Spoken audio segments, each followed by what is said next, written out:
Now, Tunisia's former president Zine El Abidine Ben Ali has died at the age of 83. He'd been living in exile in Saudi Arabia after being forced to flee mass uprisings during the Arab Spring in 2011. He became the leader of Tunisia thanks to a coup in 1987. In 4 subsequent elections, he won between 89% and 99% of the vote, making a mockery of an outward expression of democracy. Ben Ali's regime was considered one of the most repressive in the region, and after he fled, he was sentenced in absentia to 35 years on charges ranging from corruption to torture.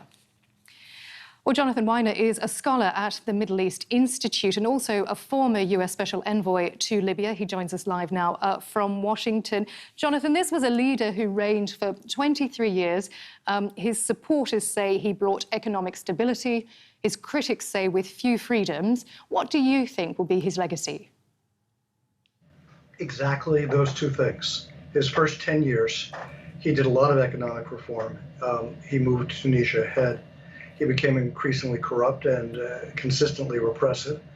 The country had no freedom, and the people of Tunisia were done with him. What's been fascinating about the elections that they had this past week is they chose as the 2 people for the runoff 2 people who could not be more unalike than Ben Ali. They're both populists. They both look to the people for support. They come from outside the political system. This is a country that wants democracy. It's the one country that has followed up on the Arab Spring by maintaining it, and that's a remarkable thing. Yeah, I mean, they seem to have had an easier run to democracy, if you like, than some of the other countries after the Arab Spring. But do you think things have changed for Tunisians since the Arab uprising that ousted him? Well, the economy is not doing what they need it to do. And it is a shame that Europe is otherwise preoccupied, because the countries on the Mediterranean to the north of Tunisia could be much more involved with Tunisia in helping it achieve economic growth. Tunisia is surrounded by countries that have got problems right now. You've got Libya to the east, you've got Algeria, which is going through its own trouble, directly to its west.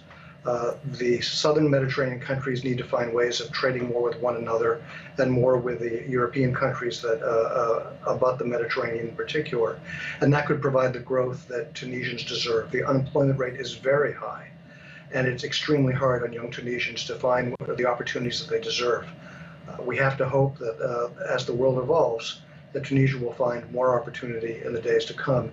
In the meantime, it is doing really well under the circumstances, and those are still difficult.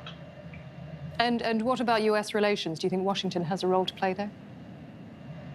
Yes, the United States during the Obama administration was pushing all of the countries in the Maghreb, the countries surrounding Tunisia, to begin to work more together on economic issues. It didn't advance very far because of their own internal issues, but it still could. France could be doing more, Italy could be doing more, Spain could be doing more to try and build growth. There will be opportunity there. I've met some Tunisian entrepreneurs who are terrific, focused mostly on agricultural products, but there's still opportunities for them to develop in the healthcare sector, in the tech sector. This is a country that has the potential to have a really substantial and positive future.